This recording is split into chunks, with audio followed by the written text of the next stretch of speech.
지금 이삭의 나이는 100살이 훌쩍 넘었습니다. 40세에 에서가 결혼을 했는데 그 결혼을 하고 나서 또 한동안 이제 흐른 다음에 아마 오늘 사건이 있었던 것으로 생각이 돼요. 그런데 우리 그 이삭은 자기가 눈이 잘 안 보였을 뿐만 아니라 몸이 많이 이제 쇠하게 느껴져서 곧 죽을 것이라고 생각하고 있었고, 그리고 아내도 그렇게 생각하고 있었습니다. 그렇지만 실제로 35장에 창세기 35장을 같이 보시면 거기에 나와 있는 그 구절을 보면 실제로 그는 180살까지 살았어요. 한번 보세요. 그러죠? 네, 그래서 이삭의 나이가 180세다. 그때 죽었어요. 그러니까 한 80여 년 가까이 더 산 거예요. 네, 이 사람은 지금 그러면 어떻게 된 거냐? 네, 이 사람이 거의 그 회춘한 거죠. 그러니까 우리 100살 가까웠을 때 아브라함도 자기가 더 이상 생산할 수 없었다고 여겼던 얘기가 17장에 나오거든요. 그리고 나서 175살까지 살았어요. 그래서 아마도 100살이 넘은 그 100살 어간에 이제 회춘을 하면 넘어가고 회춘을 못하면 이제 쓰러지는 거 아닌가 이런 생각이 들어요. 별로 믿으시지 않으시네. 저희 그 외할머니께서 94세 돌아가셨는데 90이 넘었을 때 이 머리카락이 검어지셨어요. 아주 튼튼한 머리카락이 다시 나셨어요. 그래서 제가 이제 놀라갖고 할머니 머리카락이 새로 나네요. 그랬더니 아유 야 말도 마라. 내 친구는 이빨도 새로 난다 그러시더라고요. 제가 그때 굉장히 놀랐어요. 이게 그런 리듬이 있는 거구나 이게 워낙. 근데 우리가 이제 그걸 못 넘어가는 건데 그렇게 하면서 여러 사이클을 살게 하나님께서 그렇게 만드신 건 아닐까? 그런 생각을 했었습니다.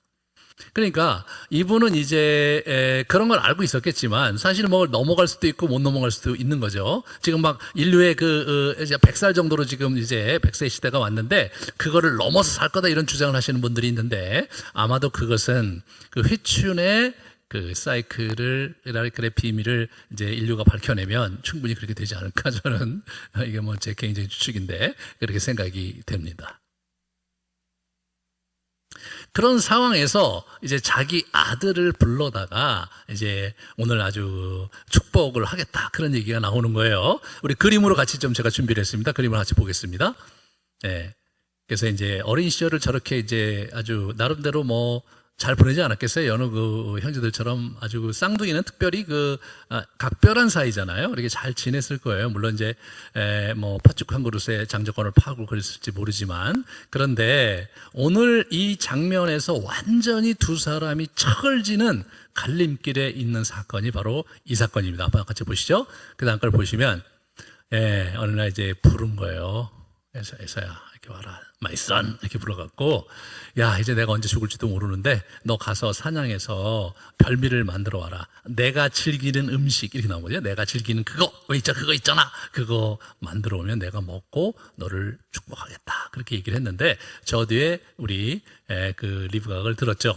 그래서 이 친구는 너무 기뻐갖고 아싸 하면서 그 다음 장면이 보세요. 아싸 하는 거 나오는데 그 다음 걸 빨리 아싸 하고 그래서 이제 드디어 사냥하러 갑니다. 그 다음 걸 보여주세요.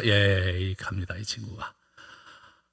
그 사이에 이 리브가는 그 얘기를 듣고 우리 자기 사랑하는 아들 야곱을 불러다가 야야야 큰일 났다 지금 응? 내 형이 별미를 갖다 주면 이제 축복을 한다고 그러는데 네가 그 자리를 가야 됐다. 어머니 저가 어떻게 가요? 저는 매끄러운 피부고 형은 막 두툼하기 때문에 목소리도 다르고 그런데 걱정하지 마 그러면서 이제 준비를 해서 막 형의 옷을 입히고 막 여기다가 매끄럽게 하지 않고 그냥 염소 털을 이렇게 해갖고 누가 봐도 이제 이렇게 만지면은 털이 많은 아마도 에서가 털이 엄청나게 많았던 것 같아요.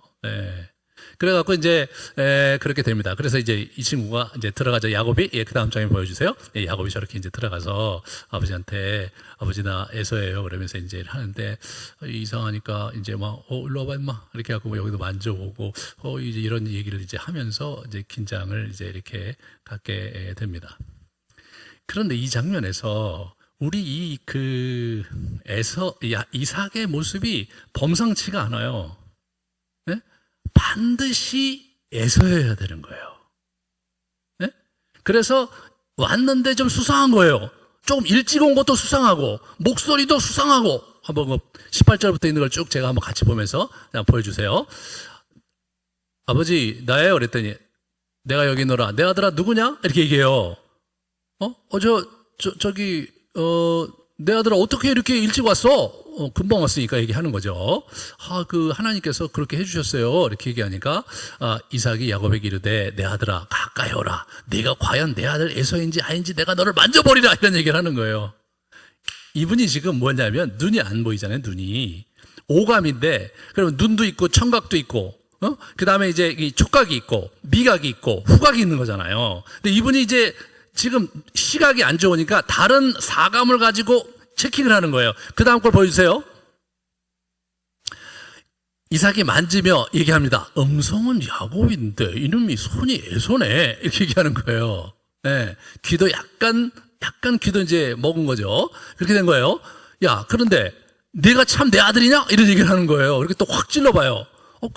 그렇습니다. 이렇게 얘기하니까. 그래서 이제 음식을 갖다 줬죠. 그래서 그가 먹고 포도주를 가져다가 그걸 마시고, 아들아, 내게 와서 입 맞춰라. 그런 얘기를 합니다. 먹고 마시는 거죠. 자기가 즐기는 그 맛이 있는데 그 맛이 맞는 걸 본 거죠. 그 맛은 어떤 맛이냐? 야생에서 염소를 잡아다가, 짐승을 잡아다가 그거를 음식을 만들어서 하는 그 음식. 그건 뭐냐면 에서의 손맛이 있는 그 음식이었던 것 같아요. 그 에서의 손맛이 있는 그 음식인지를 확인을 했는데 약간 석연치 않은 거죠. 엄마가 만들어줬기 때문에 그래 내가 그거 알아. 아버지가 즐겨 음식 내가 만들어줄 테니까 야 저 우리 애 가서 빨리 하나 잡아와. 그렇게 해서 만들었어요. 근데 약간 아니겠죠, 그죠? 약간. 예, 그래갖고 어떻게 해요? 야 너 와서 입 맞춰봐. 이렇게 얘기하죠. 여러분, 그때 그 입 맞힐 때 기분이 어떻겠어요, 이게? 아버지가 그냥 입 맞추려는 게 아니라 석연치 않으니까 입을 맞추면서 이분이 하려고 했던 게 있어요. 그 다음에, 어머, 보세요. 네. 그 다음에 뭐냐면, 냄새를 맡으려고 했던 거예요. 네? 그 냄새를. 짐승적인 사감을, 시각이 안 좋으니까, 촉각, 미각, 그죠? 청각, 그 다음에 이제 이 후각, 사감을 사용해갖고 그냥 애서면 안 되는 거예요. 절대 야곱이면 안 되는 거예요. 애서여야만 되는 거예요. 야곱이 너무너무 힘들었을 거예요. 여러분, 이분이 지금 내가 이제 죽을 때가 됐으니까 두 아들한테 내가 이제 재산을 물려주고 축복을 해줘야 되겠다. 근데 내가 특별히 그 큰 아들을 사랑하니까 큰 아들한테 좀 더 주고 그리고 작은 아들한테 줘야 되겠다. 이렇게 생각을 한 거예요. 그 당시 관례에 의하면 큰 아들이 2분기 갖고 나머지 자식들이 1분기씩 갖는 거였어요. 그러니까 이제 큰 아들한테 2배 주고 작은 아들한테 한 몫을 주면 되는 거죠. 그럼 페어한 거예요. 근데 이분이 지금 오늘 얘기를 들어오면 작은 아들 야곱을 위한 축복의 내용은 준비되어 있지 않았어요. 이게 무시무시한 거죠.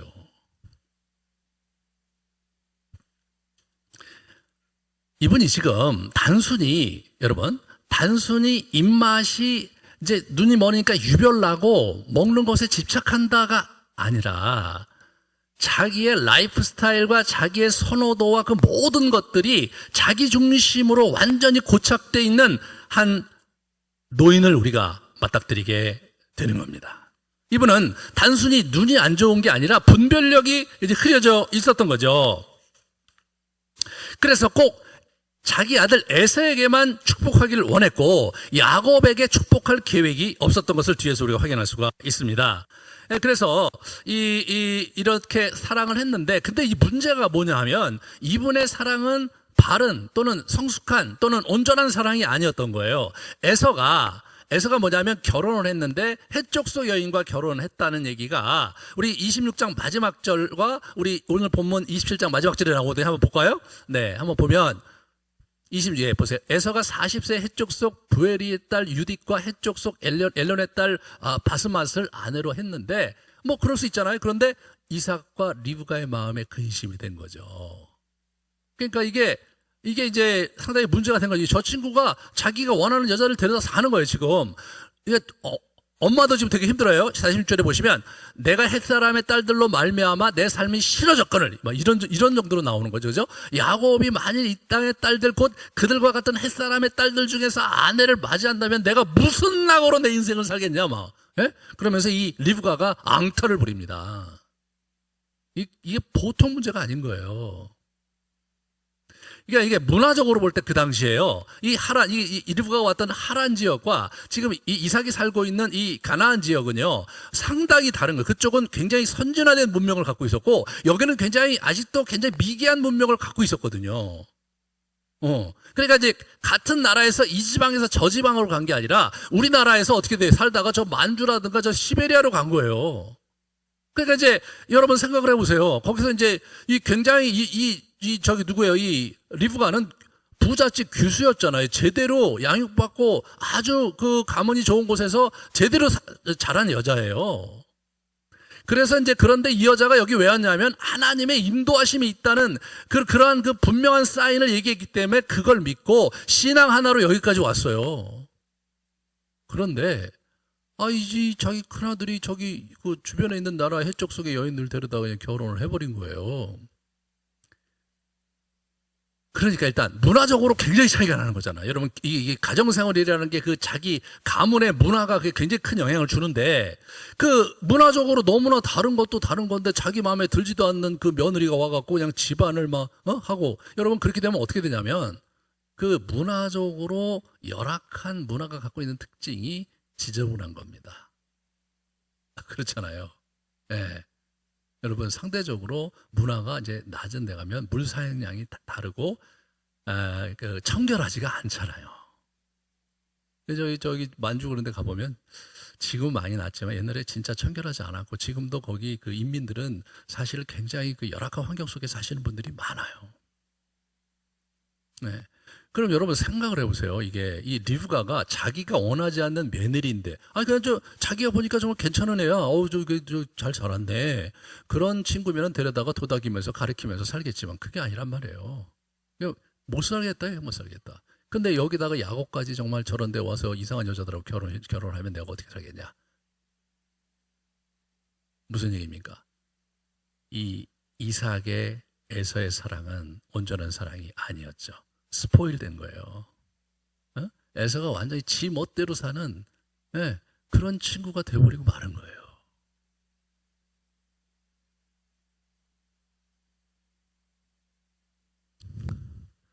이런 부분에서 우리가 그러면 우리 에서가 지금 이삭이 지금 뭐 하고 있는 거냐? 이삭은 절대로 야곱은 안 되는 거예요. 그 왜 그러고 있어요? 아버지 아브라함에게 물려받은 상처, 편애의 상처가 남아있는 거예요. 그게 투사가 되는 거예요. 이게 부정적인 그 성격과 그런 성향의 그 DNA가 계속해서 유전으로 내려오는 거 우리가 알고 있잖아요. 성격도 아주 비슷해요. 근데 그 상처도 같이 이렇게 넘어오는 거죠. 리브가는 어떻습니까? 절대로 물러설 수가 없었던 거예요. 네? 자기가 여기 온 이유가 뭔데? 이런 허접한 땅에서 내가 이 사람하고 결혼해서 산 이유가 뭔데? 신앙 때문에 여기 와 있는데, 아니 지금 저런 친구에게 이게 가문의 복이 저런 친구에게 흘러간다는 것 자체가 이 리브가로서는 받아들일 수가 절대로 받아들일 수 없었던 거예요, 이 사람은요. 근데 문제의 비극은 뭐냐면, 그러면 그게 의견이 불일치가 되면 만나서 얘기하면서 여보 이게 무슨 소리예요? 이게 지금 오늘 무슨 날인데 축복을 쟤한테 해주고 왜 야곱 얘기는 안 하는 거예요 지금? 이렇게 얘기를 따져 묻지 않고 몰래 아들과 음모를 꾸며갖고 조작적으로 거짓말을 해서 자기 남편을 속여서 축복권을 따내려고 하는 이 병리적인 현상의 원인은 어디에 있느냐? 이삭과 리브가의 관계가 완전히 망가져 있는 거죠. 더 이상 정상적인 대화가 이루어질 수 없는 사이로 완전히 망가진 거죠.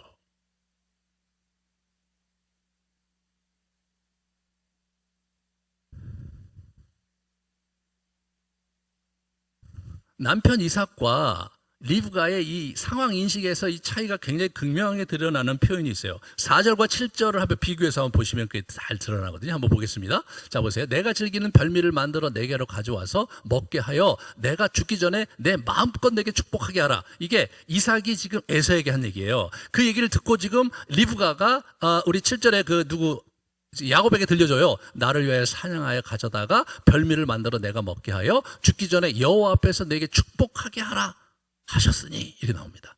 여러분, 내 마음껏 하고 여호와 앞에서 하고 문제가 완전히 달라요. 지금 이 상황을 리브가는 이게 신앙의 유산이 전수되는 거다, 이렇게 생각하고 있는 거예요.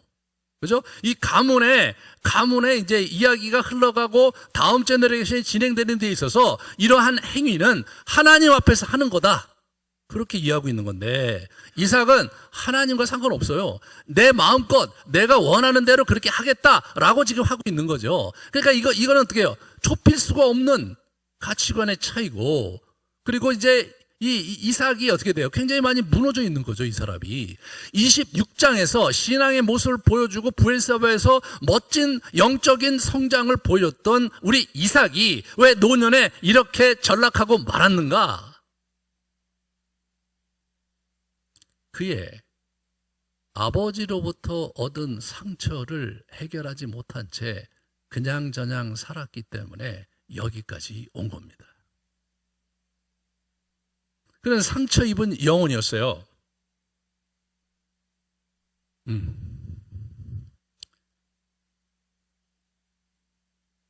그렇지만 그 상처를 극복하지 못하고, 그죠? 그것 때문에 결국은 무너지고 있는 거죠.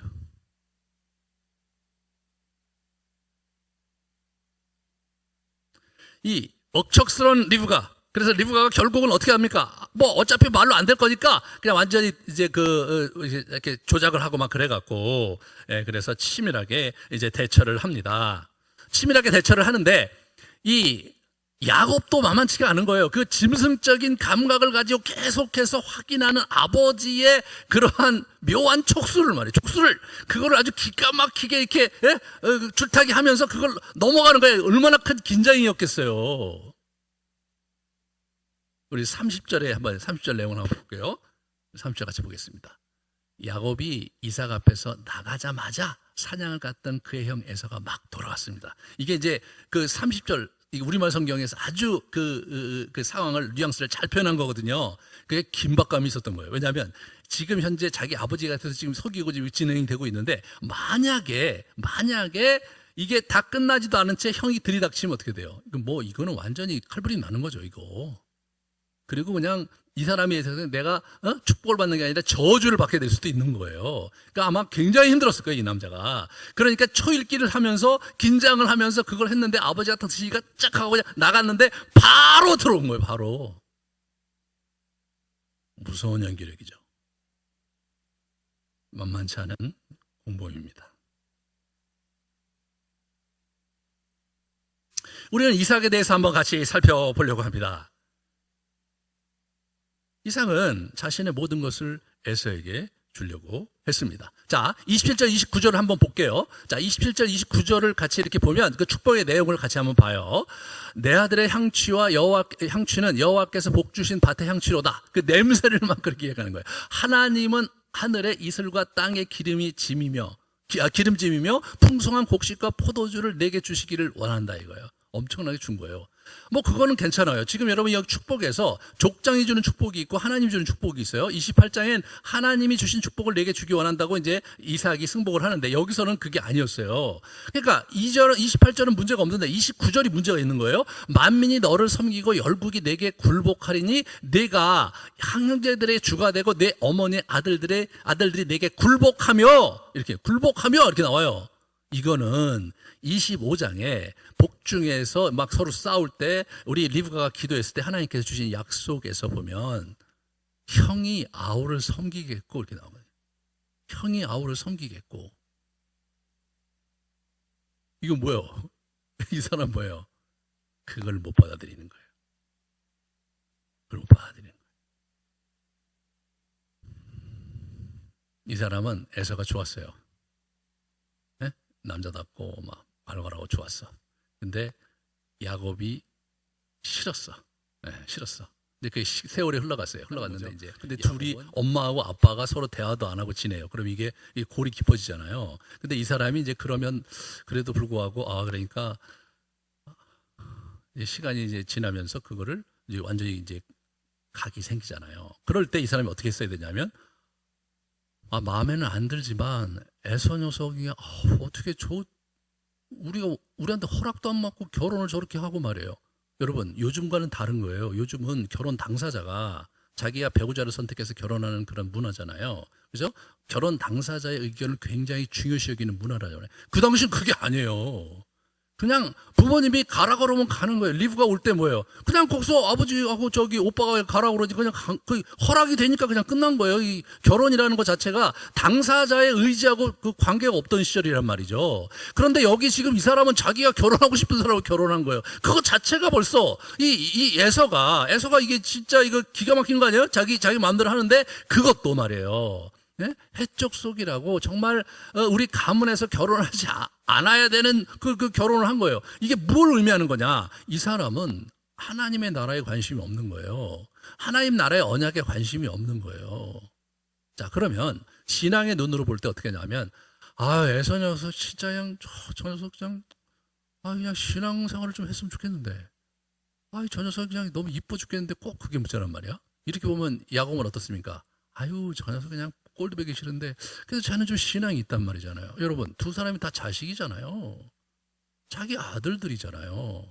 그러면 이제 자기가 나이가 들어서 제가 어렸을 때 태중에 있을 때 지 애미 태중에 있을 때 하나님께서 응답하시기를 형이 아우를 섬기겠다고 그러더니 그게 맞네. 그래 그냥 큰 녀석이니까 내가 복을 주고 그리고 작은 녀석이 결국은 신앙의 유산을 받아야 되는 거 아닌가. 여러분, 이렇게 입맛을 바꿔야 되고 입맛을 자기 입맛이 아니라 하나님이 허락하시고 하나님이 주신 입맛으로 이게 성향을 바꿔야 되는 거예요. 지금 이게 단순히 음식 입맛을 얘기하는 게 아니라 자기 삶의 지향점과 가치와 이런 의사결정에서 중요한 포인트 이런 것들이 이게 입맛하고 다 연결되어 있는 거예요. 지금 이 사람의 입맛하고.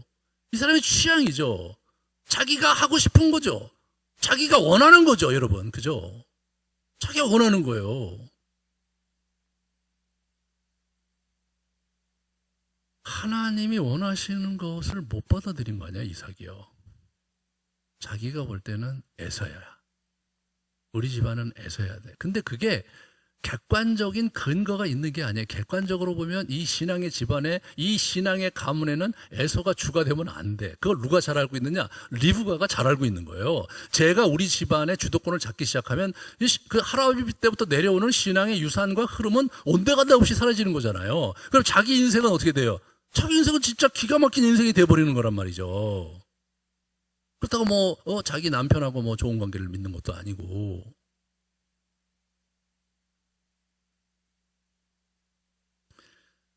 이 이삭이 아주 고지식할 정도로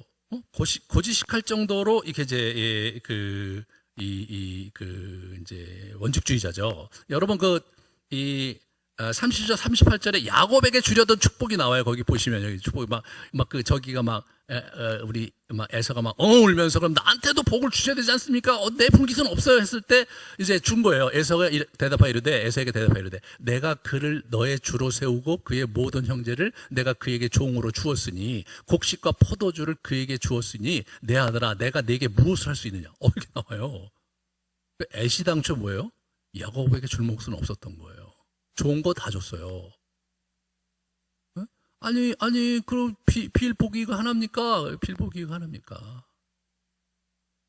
그래서 이제 복이라고 여기 내줘요, 여기. 여러분 39절에 보시면, 39절이 여기 없네요. 9절에 보시면, 내 주소는 땅의 기름짐에서 멀고 내리는 하늘 이슬에서 멀다 이게. 아까는 기름진 땅이고 그리고 이슬이 내리는 땅이에요. 근데 이게 여러분 이슬이 내리는 땅이 뭔지 아셔야 돼요. 우리나라는 이슬이 내리든 안 내리든 사실은 농사에 큰 차이는 없어요. 하지만 거기는 건기와 우기가 있어요. 광해란 말이에요.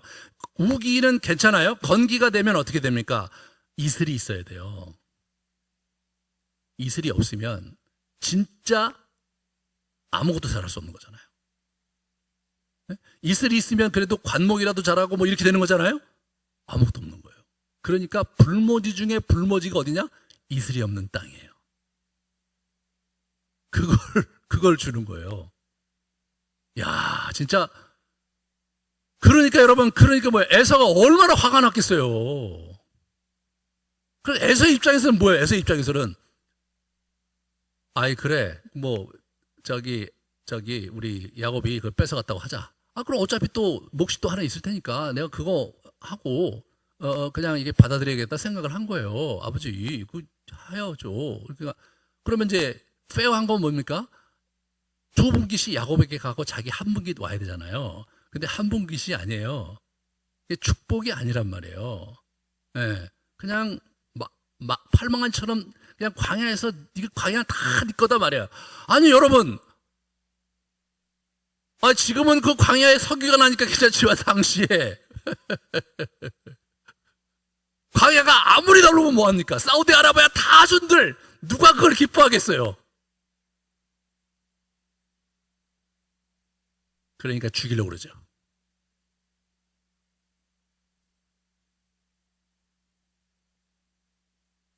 이 사람이 근데 그걸 취소하지를 못해요. 왜 취소할 수 없었을까? 여러분 상식적으로 생각해 보세요. 내가 워낙 에서에게 줄목시였어. 축복을 했는데 이 녀석이 뺏어갔네. 나는 에서를 축복했으니까 오라 그래가 막 야단을 막 치면서 너는 막 자식아, 내가 또 너의 몫이 있는 거지 말이야. 예? 그리고 에서 와라. 그래서 에서에게 취소다. 이렇게 하면 되는 거잖아요. 근데 이 사람이 거기서 소스라치게 놀래요. 한번 그 그림이 멋있게 나와서 그림 한번 보셔야 돼요. 그 소스라치게 놀라는 그림. 이 친구의 진 땅을 빼고 그 다음 거에 넘어가 보세요. 이 그림. 이야, 저 너무나 그림 잘 그리지 않았어요? 저 흑빛이 되는 그 이삭의 저 얼굴 말이에요. 이게 몹시 떨었다. 이게 왜 떨었을까요, 저 사람이요? 정서적으로는 자기가 야곱에게 가능한 한 안 주고 에서에게 주려고 했던 그 강한 의지와 자신의 그 본래의 모습이 그대로 야곱이 그걸 경험한 거 아니에요. 야곱에게 씻을 수 없는 상처를 준 거예요. 첫 번째 그겁니다. 야곱은 실제로 그걸 극복을 못했어요. 네.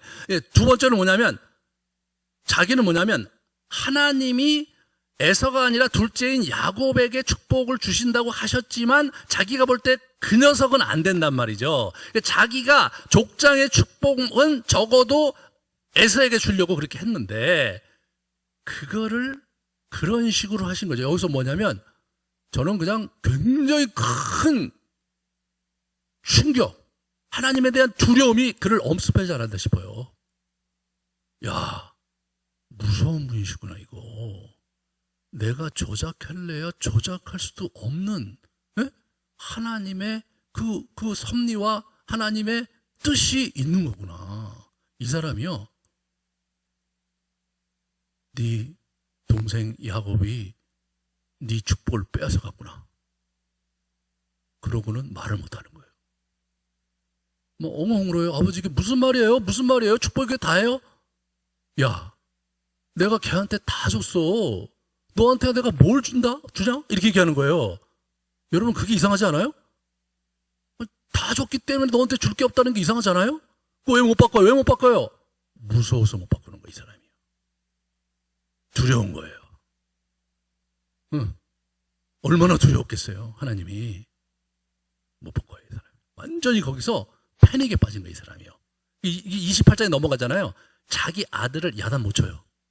여러분, 이삭이 야곱을 야단치지 않아요. 야단치지 않는 게 아니야. 야단치지 못하는 거예요. 첫 번째로 그 친구에게 자기의 본색을 드러내는 것도 힘든 거였지만 하나님께서 저 친구를 찍었구나. 이거는 어떻게 할 수가 없는 거구나. 그거를 이 사람은 자기 평생에 알았잖아요. 하나님이 이스마엘을 버리고 자기를 택했을 때 어떤 일이 일어났는지 본 사람이 몸으로 체득한 사람이 이 사람이잖아요. 그렇잖아요, 여러분.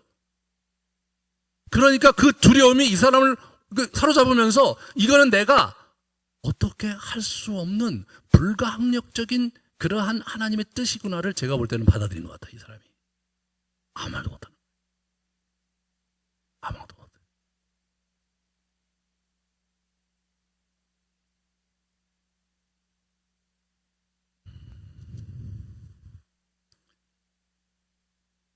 이삭이 왜 이렇게 됐습니까? 이삭이 아버지로부터 물려받은 그 편애의 그림자와 상처를 극복하지 못한 거예요. 그냥 상처 입은 영혼이었어요, 이삭은요. 근데 이 사람이 가장이 되고 이제 죽을 때가 돼서 자기 집안의 중요한 자식들의 운명을 결정하는 순간에 그 자기의 상처가 투사된 거예요. 그것이 하나님의 입맛과는 다른, 하나님의 뜻과는 다른 자기의 그런 의도가 살아있는 형태로 쭉 이게 자기를 쭉 빼내니까 어떤 일이 벌어집니까? 완전히 망가지는 거죠. 자기를 극복을 못한 거예요.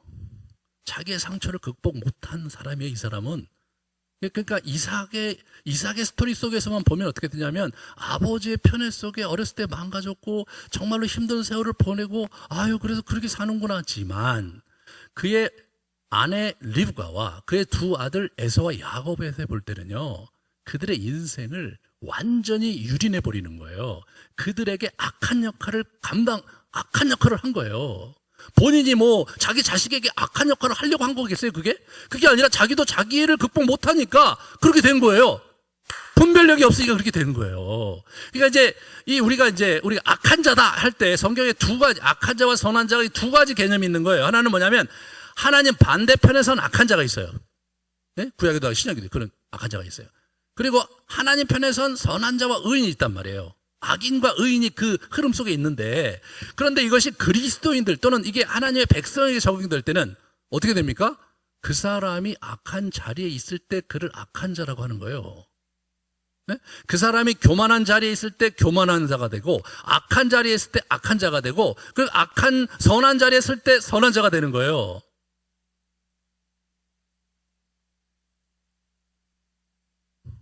우리 그리스도인들이 다 하나님 안에서 의인이에요. 그죠? 하지만 때로 우리가 악한 자리에 있어서 악한 역할을 할 수 있죠. 그거를 성경은 악한 자라고 얘기하고 그 벌을 받는 거예요. 그 벌을 받는다는 것이 단순히 뭐 지옥 간다 이런 건 아니죠. 네, 대가를 지불하는 거예요. 무서운 겁니다, 이거. 네, 이 사람이 아버지를 용서 못한 거 아닌가 싶어요. 이게 안 되는 거예요. 이게 안 된 거예요. 그래서 자기 그렇게 살다가 결국은 무너진 겁니다. 우리는 이렇게 생각할 수 있어요. 이 사람이 하나님의 선택을 받은 사람이고, 여러분 이삭하면 뭐 창세기 신약 전체까지 대단한 하나님의 사람이잖아요. 그래서 결혼도 하나님이 특별히 점지해 주신 이 리브가 결혼했잖아요. 그럼 어떻게 돼요? 행복해야 되잖아요. 그죠? 우리는 이런 생각을 갖고 있어요. 하나님의 뜻이 있다면 행복하다. No, 그런 게 아니에요.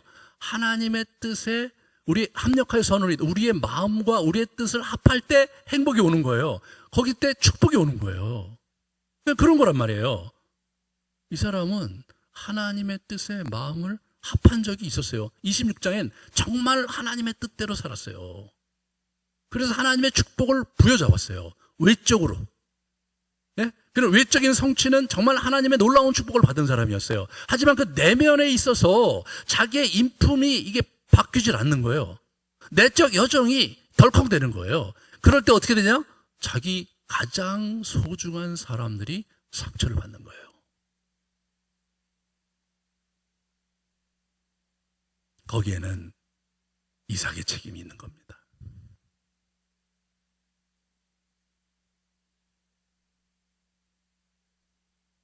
결국 어떻게 되느냐? 이 집안이 풍지박산이 납니다.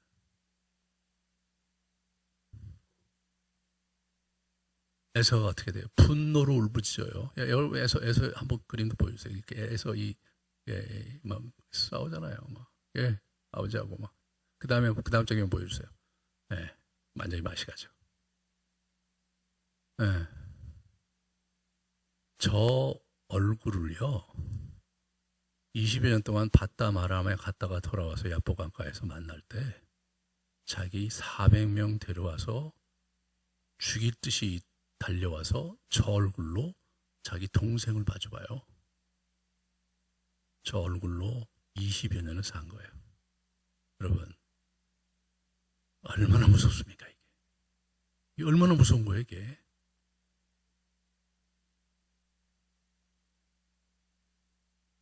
그러면 야곱과 리브가는 어떻게 되느냐? 그들도 대가를 지불하죠. 리브가는 그 저주 내가 다 받을 거야. 그래서 리브가는 어떤 고통을 받습니까? 적어도 지금 큰아들이 죽이려고 그래. 근데 여러분, 제가 여러분 우리 그 에서의 입장을 봐도요, 너무나 분하잖아요. 너무나 분한데 그래도 분깃을 내 분깃 2개 갖고 나는 거의 2분의 1만 가졌다. 그러면 좀 참을만 할 것 같아요. 그래도 막 화는 나도 죽이고 싶을 정도는 아닌 것 같아요. 왜? 아버지가 속였어. 근데 아버지가 뭐냐면 쟤한테 all thing을 쟤한테 주고 자기한테 nothing을 준 거잖아요. 그럼 nothing을 받고 감사할 사람이 어디 있어요? 그러니까 왜 자기가 nothing이 되지 않으려면 어떻게 돼요? 저 녀석을 죽이는 수밖에 없는 거죠. 그렇잖아요. 저놈을 죽여야 돼. 아버지가 곧 돌아가실 거니까 저 친구를 내가 죽여야 되겠다. 근데 내가 가져야 되겠단 말이야. 왜냐? 워낙 그거 내 거였으니까. 그렇잖아요? 내 거였잖아, 워낙요. 천천히 거짓말로 가져간 거니까 아버지 돌아가시면 내가 죽이고 가지면 되겠네. 이렇게 생각한 거예요.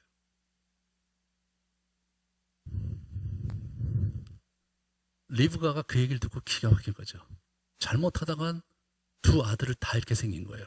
그 리브가의 인생이 완전히 쫑나는 거 아니에요. 그러니까 리브가가 어떻게 합니까? 야야야, 저기 외삼촌 라반의 오빠네 집에 가. 거기 가갖고 거기 가서 있다가 내가 네 그 형이 뭐 저러다가 말겠지. 그래서 이제 수구로 들면 내가 사람 보낼게. 그렇게 했는데 거기 오면 a few days 며칠을 좀 가 있으면 오게 할 거야. 이렇게 얘기했는데 못 봤습니다. 결국 누가 먼저 죽었냐? 리브가가 먼저 죽었어요. 왜냐? 생각해봐요. 그 장면 그 이후 이삭이 리브가에게 잘해줬을까? 이삭의 한계를 볼 때는 그냥 남남처럼 지냈을 거예요. 그러면 에서의 입장은 어때요? 엄마를 엄마로 대했겠는가? 아니, 가뜩이나 자기 아내하고 엄마하고 자꾸 부딪히는 판인데, 그러니까 이제 완전히 이제 자기 아내가 돌아서서 엄마를 쌩 깠겠죠. 그러면 이 여자가 어떻게 삽니까? 제가 볼 때는 너무나 마음이 힘들어서 결국은 병이 나서 일찍 돌아가셨을 것 같아요. 리브가가 그 대가를 지불하는 거죠. 분명히 이삭이 잘못했지만 리브가의 방식도 잘못된 거죠. 그런 식으로 문제를 풀으면 안 되는 거잖아요. 결국 축복이 누구한테 오는 거예요? 축복이 하나님으로부터 오는 거란 말이죠. 결국 어떻게 됩니까? 결국은 이삭의 그런 족장이 주는 축복은 에서가 다 가져갔죠. 그래서 저쪽에 이제 나중에 보면 아시겠지만 여러분 세일산 근처에 커다랗게 에돔 땅을 이루고 거기 아주 살아요. 그 사람이 그렇게 부자가 됐을 리가 없잖아요. 그래서 이삭이 재물을 준 거죠. 야곱이야말로 바다 마라임에 가서 자기가 정말 고생 많이 해갖고 거기서 커다란 육축을 데리고 이 사람이 20년 만에 이제 귀국을 하잖아요. 그러니까 이 사람이 사실은 아버지 유산은 적어도 이런 물질적인 유산을 가지지 못했지만 그 땅은 가나안 땅은 자기가 가진 거죠. 물론 그거 가졌다고 해서 자기가 그거 누릴 수 있는 것도 아니에요.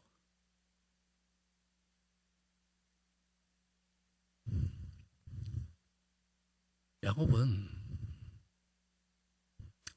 엄청난 대가를 지불했습니다. 우리는 이렇게 생각해요. 일반적으로 야곱 속이고 말이야 막 이랬는데 결국 하나님의 축복을 받은 것은 야곱이잖아 막 이런 얘기해요. 그 굉장히 합리화를 시켜 막. 그래서 뭐 우리 복을 받는 거 다 우리가 잘못해도 우리가 해갖고 하나님께서 다 복을 주시는 거 이렇게 생각하는데 용서는 해주시지만 복 주는 문제는 그렇게 간단하지가 않습니다. 대가를 지불하고 변화가 돼야 복을 주시는 거예요. 어떻게 돼 이 사람이요 자기가 잘못했다고 생각 안 했던 것 같아요. 회개 안 해요. 내일 보시겠지만 다음 주에 보시겠지만 거기 그 베델에서 하나님 만났는데 회개 안 해요. 그리고 여러분 그 바다 마라에 가서 라반한테 엄청나게 당하잖아요. 그 왜 당했겠어요? 회개 안 해 얘가. 왜? 잘못했다고 생각 안 했어요. 아버지가 정말 편했고 나 엄마 말 듣고 그래서 내가 그렇게 했는데 결국 나한테 남은 게 뭐야? 아버지가 아들 축복 내가 하나도 가진 게 없잖아. 그렇잖아요? 그럼 내가 그냥 가서 지금 아버지 잠깐 속이고 음식 잘못했다가 쫓겨났으니까 자기가 오히려 피해의식이 있었을 것 같아요. 이 사람이 굉장히 피해의식이 있었을 거예요. 거기다가 라반까지 자기를 잡아먹으려고 하니까 얼마나 힘들었겠어요. 라반을 미워하고 그러면서 완전 가정생활 아주 엄청나게 힘들게 하고 살고 애들 그냥 다 이상한 애들 싸움이 겨루기 이런 애들이 맨날 싸우고 애들이 다 망가졌어요. 자기는 그냥 어떻게 잠깐 속인 것 같은데 막 어떻게 돼요? 자기가 사랑했던 여인 라헬과 결혼했는데 아침에 일어나보니까 레아야.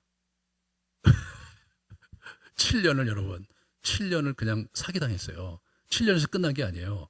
그 다음에 어떻게 돼요? 임금을 10번이나 바꿨어요. 그러니까 진짜 사기도 이런 사기가 없는 거예요. 라반은 마피아의 원조예요. 마피아의 사상이 거기서 나온 거기서. 그 사람을 라반을 연구해 보면 있잖아요. 현대 마피아가 갖는 생리를 100% 그대로 담고 있어요. 그런 사람 만나서 20년 동안 엄청나게 고생합니다. 그가 대가를 지불하는 거예요. 이게 무서운 겁니다. 하나님께서 우리의 인생에 복을 주시는데 공평하신 분이잖아요. 그러므로 우리가 받을 만한, 복을 받을 만한 의인이 됐을 때 하나님께서 복을 주시더라고요. 성경에서는 그렇게 나와요. 누구의 탓입니까? 이삭의 탓입니까? 아브라함의 탓입니까? 첫 번째, 이삭이 잘못했죠. 이삭이 잘못했어요. 여러분, 야곱이 나중에 바다나반에 돌아와서 야복강에서 있다 수콧으로 넘어가고 이제 그 세겜에 사는데 아버지가 그때 저쪽에 부엘세바에 살아 계셨거든요. 안 가요. 안 가. 아버지한테 안 가. 어머님이 돌아가셨고. 저는 그런 생각이 들어요. 이 사람이 평생 아버지를 생각하면 그날이 떠오르지 않았겠어요? 자기가 속인 것보다도 아버지의 그 속마음을 아주 그냥 속속들이 알게 된 거잖아요. 자기를 그렇게 싫어하는 아버지. 자기에게는 정말 쌀 한 톨도 주고 싶지 않았던 아버지. 자기가 에서가 아닐까봐 전전긍긍하면서 자기를 점검했던 아버지의 그 숨결과 그 눈빛과 그 어조가 평생 떠나지 않았을 겁니다. 이 사람은 극복 못했어요. 그래서 요셉을 편애하죠. 극복 못하는 거예요. 죽을 때 어떻게 죽습니까? 요셉이 그걸 아니까 자기 두 아들을 데려왔습니다. 므낫세가 큰아들, 둘째 아가 에브라임이에요. 그래서 이제 오른손에 큰아들 므낫세를 놓고 왼쪽에 에브라임을 놨어요. 이 사람이 이제 마지막으로 축복하는데 이분이 이렇게 하고 축복해요. 옆에 있던 요셉이 아버지를 알잖아요. 아버님, 그쪽이 아니라 여기가 첫째예요. 그러니까 안다. 이게 안다. 이게 야곱이에요.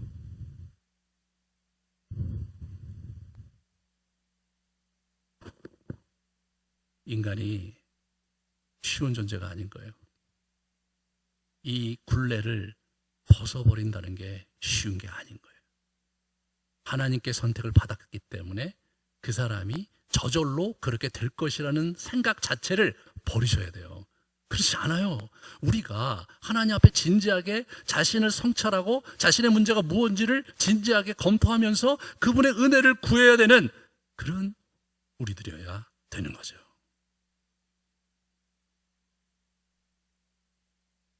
우리는 자기 입맛대로 살고 싶은, 그리고 그것이 그렇게도 중요한 그 고집스러운 자기 굴레를 벗어던져야 합니다. 그리고 내 입맛이 아니라 하나님께서 주시는 입맛대로, 하나님께서 주시는 취향대로 살려고 나를 조정해야 되는 거예요. 조정해야 되는 거예요. 그래야 우리 인생에 열매가 있고 의미가 있는 것입니다. 그거를 성경은 복종이라고 하는 거예요. 순종이라고 하는 거예요. 순종하라. 그럼 내가 복을 준다 이거죠. 하나님 그 계속 그거예요. 순종할 때 내가 복을 준다. 이 사람이요, 외적인 성취에 있어서는 하나님을 많이 잘 순종한 사람이었잖아요. 하지만 내면의 이슈에 있어서는 그게 잘 안 되는 거예요. 이게 안 되는 거예요. 구약의 인물들은 야곱, 다윗 모두 다 실패했습니다. 그죠? 요셉이 좀 그래도 뭔가 자기를 극복한 사람이에요.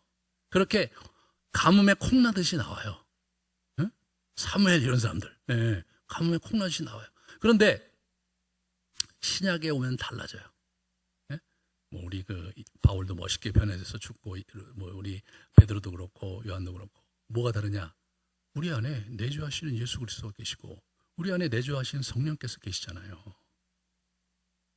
그러므로 그분을 의지하고 그분과 교제하면서 나 자신을 그분께 의탁할 때, 내 안에 내가 아닌 그리스도가 살 때, 그죠? 우리 성품이 그리스도의 성품으로 바뀌어가는 열매가 생기고, 그런 그리스도의 성품으로 바뀌어가는 열매 속에서 하나님의 유업을 잇는 자의 축복의 길이 열리는 거죠. 그거예요, 그거. 왜? 자기 입맛을 바꾸지 못한다면 그것은 고스란히 우리 배우자와 자녀들에게 아픔과 상처로 남고 그들의 인생에 극복하지 못할 장애물을 가져다 줄 수 있습니다. 그 어떤 부모가 자식에게 그러한 악한 역할을 하려고 작정한 사람이 있겠습니까?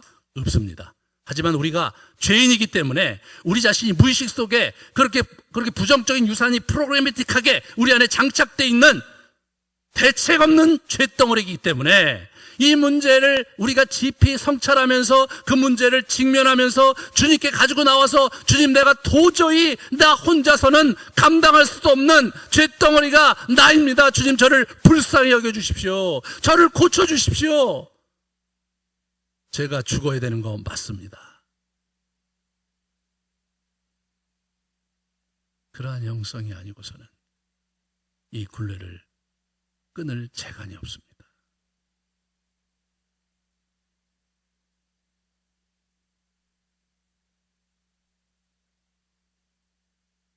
자신은 최선을 다했다 생각했는데, 그죠?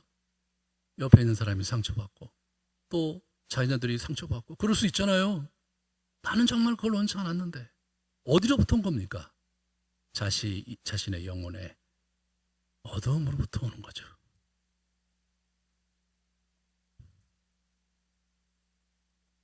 요즘 우리 영성훈련합니다. 이제 묵상을 많이 시켜요. 목사님, 잡념이 많아요. 잡념 많지.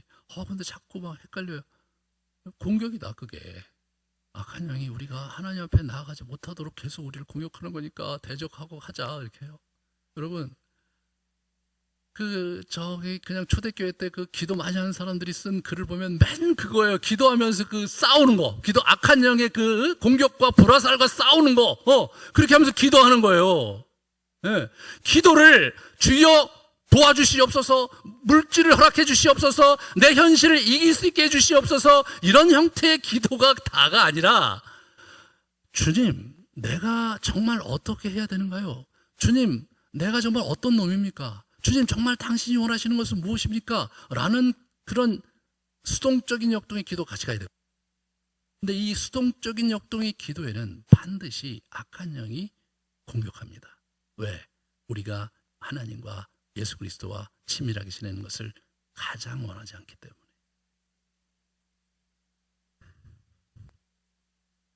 영적 리더에게서 가장 치명적인 문제가 뭐냐면, 악한 영이 그를 요리하는 가장 멋진 전략이 뭐냐면 분주하게 하는 거예요. 네? 바쁘게 만드는 거예요. 네, 그리고 적당히 외적 성취를 허락하는 거예요. 네. 그럼 어떻게 됩니까? 자기 내면을 돌아볼 시간이 없어요. 주님 앞에 무던히 머무르면서 내 시간을 보낼 시간이 없어요. 그 시간만 빼앗는다면, 저나 가장에 있는 여러분들이나 그냥 한순간에 날려버릴 수 있어요. 기도해 보세요. 여러분이 기도 제목을 갖고 기도하지 마시고, 주님, 내가 무엇을 위해서 기도해야 할까요? 그리고 성경을 보면서 묵상하면서 한번 들어가 보세요. 들어가지나. 어려워요. 자기의 잡념이 들어오고 이 생각 저 생각 잡다한 생각이 몰려오면서 본문이 깊이 안 들어간단 말이에요. 이거요. 이 영적인 싸움을 배워야 돼요. 그거를 넘어가지 못한다면 우리는 우리의 어렸을 때부터 형성된 부정적인 프로그램이 우리를 지배하는데 그것으로 인한 모든 부정적인 유산에 짓눌려서 살 수밖에 없는 가련한 존재입니다.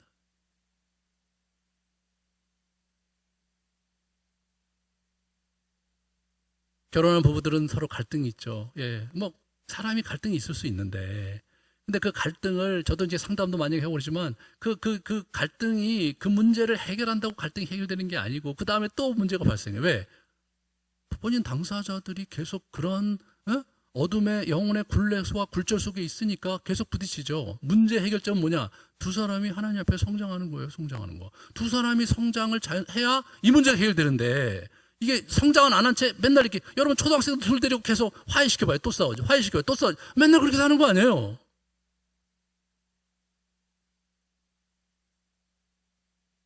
우리가 진정한 의미에서의 우리 영혼의 성장의 길을 가야 합니다. 그래야 내가 살고 가정이 살고 아이가 사는 겁니다. 환경이 주어지는 대로, 만들어진 여러분대로 살지 마시고 예수 그리스도께서 새롭게 만드신 우리 자신으로 살아야 합니다. 하나님께서 여러분의 인생에 만들어 놓으신 이야기를 잘 찾아가면서 내가 아닌 내 안에 계신 그리스도가 여러분의 인생을 빚어가시도록 여러분을 복종하며 그분께 맡기면서 무던히 그분 앞에 머물고 그분께 묻고 그분께 구하는 삶을 경주해야 합니다. 목사님, 목사님이나 그렇게 하시는 거죠. 우리가 어떻게 그렇게 합니까? 예, 저도 그렇게 생각하는데 우리 주님은 그렇게 생각 안 하세요. 항상 기도해라. 무시무시한 얘기죠. 항상 깨어서 기도해라. 악한 자가 너희의 마음을 빼앗기지 않도록 항상 기도하라. 제 얘기가 아닙니다, 여러분. 우리 예수님 얘기예요. 그 양반이 왜 그러셨겠어요? 자기 베드로도 무너지고 막 자기 제자들 완전히 다 무너지는 거예요. 질이 멸렬인 거예요. 인간은 다 그 모양인 거죠. 여러분과 제가 못하면 못하지 그들보다 나을 게 뭐가 있습니까? 그런 주제에 기도까지 안 하면 망하기로 작정한 것이죠. 네? 그런 주제에 주님 앞에 머무는 삶을 놓친다면 그냥 막살기로, 하나님 나라에서 막살기로 굳게 믿고 사는 거죠. 이 시간 우리가 성찬식을 하면서 지금 기도하지 말고요. 우리 성찬식 끝나고 기도하려고 그러거든요. 한번 가만히 돌아봅시다. 내가 어떻게 살고 있는가? 나에게 얼마나 주님이 필요하신가? 네. 나의 내면의 이 문제를 해결하기 위해서 반드시 주님이 필요하다는 사실을 나는 얼마나 인정할 수 있는가? 나는 나의 아이들에게, 나의 배우자들에게, 나의 가정의 식구들에게 어떻게 투사되고 있는가? 성찰하시면서 그 마음을 가지고 꾸준히 오시면서 여러분 마음에 기도하는 마음으로 성찬식을 참여해 주시기를 부탁드립니다. 같이 우리 성찬식을 위해서 기도하겠습니다.